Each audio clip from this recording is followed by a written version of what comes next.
Assalamualaikum warahmatullahi wabarakatuh. Perkenalkan, nama saya Nurjana Tunisa dengan NIM 2511306086. Di video kali ini saya akan menjelaskan tentang materi Ulumul Hadis dengan judul Ingkar al-Sunnah. Sebelum masuk ke pembahasan utama, saya akan menjelaskan terlebih dahulu identitas hadis yang berkaitan dengan pembahasan Ingkar al-Sunnah. Hadisnya yang berbunyi, Anna Rasulullah Shallallahu Alaihi Wasallam qala la taktubu anni wa man kataba anni ghairal Qur'ani falyamhu. Artinya, janganlah kalian menulis sesuatu dariku selain Al-Quran. Barang siapa menulis dariku selain Al-Quran, maka hapuslah. Hadis ini diriwayatkan oleh Imam Muslim dalam kitab Sahih Muslim. Status hadis ini adalah hadis sahih karena diriwayatkan oleh Imam Muslim dan sanadnya bersambung sampai kepada Rasulullah Shallallahu Alaihi Wasallam. Selanjutnya, analisis sanad hadis. Sanad adalah rantai periwayatan hadis dari Rasulullah Shallallahu Alaihi Wasallam sampai kepada ulama yang menuliskan hadis tersebut dalam kitab hadis.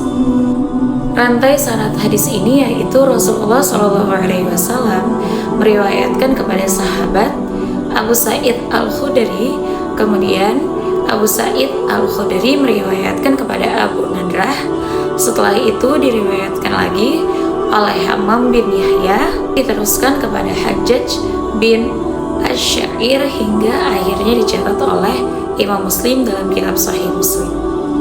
Para ulama hadis telah meneliti seluruh perawi dalam sanad tersebut, baik dari segi hafalan, kejujuran, maupun ketersambungan sanadnya. Karena seluruh perawinya terpercaya dan sanadnya tersambung tanpa terputus, maka hadis ini dinilai sahih. Kemudian analisis matan atau isi hadis. Isi hadis ini sering dijadikan alasan oleh kelompok Ingkar al-Sunnah untuk menolak hadis Nabi. Mereka menganggap bahwa Nabi Muhammad SAW melarang penulisan hadis sehingga menurut mereka hadis tidak perlu dijadikan pedoman.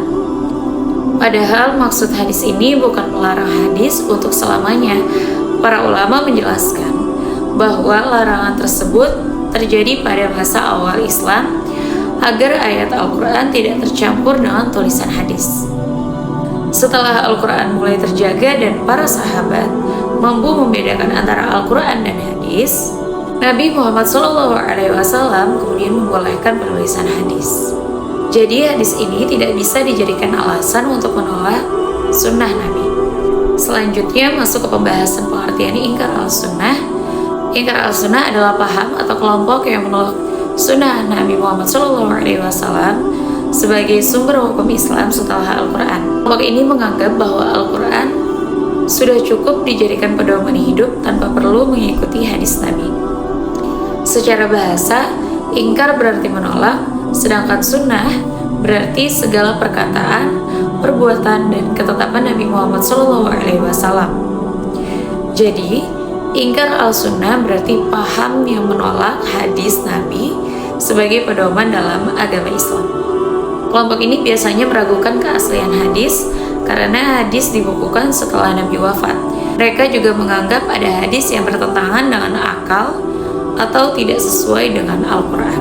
Padahal mayoritas ulama menjelaskan bahwa sunnah memiliki fungsi penting sebagai penjelas Al-Quran. Selanjutnya, sejarah munculnya ingkar al-sunnah. Paham ini sebenarnya sudah muncul sejak masa sahabat. Dijelaskan ketika Imran bin Husain sedang mengajarkan hadis, ada seseorang yang mengatakan bahwa cukup menggunakan Al-Quran saja tanpa hadis. Namun, setelah dijelaskan pentingnya sunnah, orang tersebut akhirnya memahami. Di masa klasik juga muncul kelompok seperti Khawarij, Syiah, Mu'tazilah yang memiliki pandangan berbeda terhadap hadis. Kemudian pada masa modern muncul tokoh-tokoh seperti Taufik Siddiqi, Rasyad Khalifah, Ghulam Ahmad Parwez, dan Qasim Ahmad yang menolak sunnah dan hanya menjadikan Al-Quran sebagai sumber ajaran Islam. Di Indonesia sendiri, paham ini mulai berkembang sekitar tahun 1970-an dan sempat menimbulkan keresahan di masyarakat. Adapun implementasi atau pelajaran yang bisa kita ambil dari pembahasan ini adalah kita harus memahami bahwa Al-Quran dan Sunnah merupakan dua pedoman penting dalam Islam. Kita juga harus lebih berhati-hati dalam menerima pemikiran yang berkembang di media sosial maupun lingkungan sekitar. Selain itu, kita perlu mempelajari ilmu hadis agar dapat memahami ajaran Islam dengan benar dan tidak mudah terpengaruh oleh paham yang menyimpang. Jadi kesimpulannya, ingkar al-sunnah adalah paham yang menolak hadis Nabi sebagai sumber hukum Islam, padahal sunnah memiliki peran penting sebagai penjelas Al-Quran dan pedoman hidup umat Islam. Mungkin itu saja penjelasan dari saya tentang ingkar al-sunnah. Assalamualaikum warahmatullahi wabarakatuh.